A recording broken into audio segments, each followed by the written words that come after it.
लो भाई, फिर हो गया एक बड़ा कांड। राजस्थान के दो भाइयों ने मिलकर तकरीबन 70,000 लोगों को 27,000 करोड़ का चूना लगा दिया है।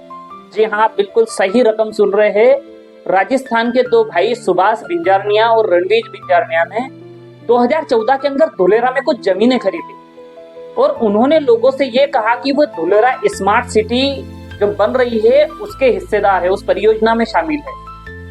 और 2021 के अंदर उन्होंने अहमदाबाद से एक कंपनी का रजिस्ट्रेशन करवाया, नेक्सा एवरग्रीन, और लोगों को ये कहना शुरू करा कि वो धुलेरा के अंदर इन्वेस्ट करे, उनकी परियोजना के अंदर इन्वेस्ट करे, और लोगों को एक मोटी रकम में उन्होंने जमीनें और प्लाट बेचना शुरू करे। और साथ में उन्होंने कुछ इस तरीके का नेटवर्क तैयार करा जहां पर लोगों को मोटा कमीशन देने के लालच में, उनको बाइक, लैपटॉप, विदेश की यात्रा कराने के लालच में और एक मोटे रकम कमीशन के तौर पर देने के लालच में कहा कि वो लोगों से उनकी परियोजना में ज्यादा से ज्यादा पैसा इन्वेस्ट करवाए। और ऐसे करके तकरीबन उन्होंने 70,000 लोगों के माध्यम से 27,000 करोड़ रुपए इकट्ठे करे। उन दोनों भाइयों का ये दावा था कि उनके पास तकरीबन 1300 बीघा जमीन धुलेरा के अंदर है जहां पर स्मार्ट सिटी बनने वाली है, जो दुनिया की सबसे बड़ी बेहतरीन सिटी बनेगी। और ऐसा नहीं है, अगर सच में देखा जाए तो सेंट्रल गवर्नमेंट और गुजरात गवर्नमेंट की एक कंबाइन परियोजना वहां पर सच में भी चल रही है, जो एक ग्रीन सिटी तैयार कर रहे हैं। जो सिटी तकरीबन दिल्ली से दुगनी बड़ी होगी, जहां पर बहुत सारे अंतर्राष्ट्रीय एयरपोर्ट और बहुत सारी बड़ी अंतर्राष्ट्रीय और इंटरनेशनल कंपनियों के ऑफिसेस तैयार होंगे और एक बहुत बड़ा डेवलपमेंट होने वाला है धुलेरा के अंदर। लेकिन उसके पैरेलल इन दोनों भाइयों ने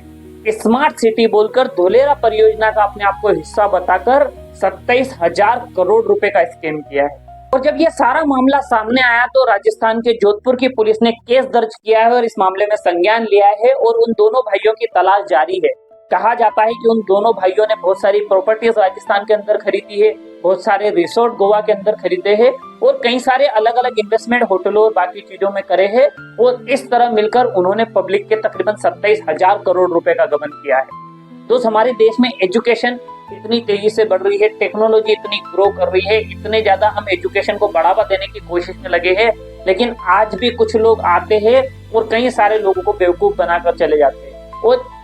जब भी कोई किसी को बेवकूफ बनाता है तो उसके पीछे सिर्फ और सिर्फ एक ही कारण होता है कि जब लोग लालच में जाते हैं,